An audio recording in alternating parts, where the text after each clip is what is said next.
I'm Nicole Henning. I'm going to do a children's book review on There's a Bird on Your Head by Mo Willems. This story is graded an overall 88%, which is a high B. That's a B+. I believe that this story is best suited for a pre-K child, probably between the ages of 3 and 4. I'm not exactly sure what it is about things being on your head, but for whatever reason, that age group does seem to find it hilarious to have things on your head, especially if you don't know that they're there.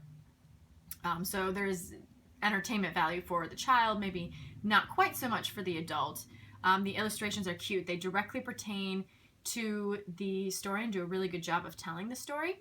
The words, there's not so many words. The flow is very good here, and I could see, based on the pre-K target that I think this is, I could see this story easily transitioning into an easy reader story for a child who's just starting to read. And I could see this story being the very first book that a child's able to read on their own.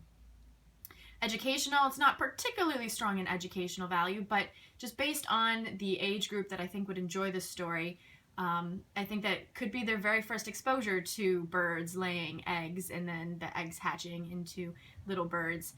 So I do see that there's a little bit of educational value in that. Morally, the story, by the end of the story, he doesn't want the birds on his head, and all he has to do is ask. He just asks the birds nicely, and the birds leave. So it's just a classic, use your words and ask in a nice way, and you might receive things.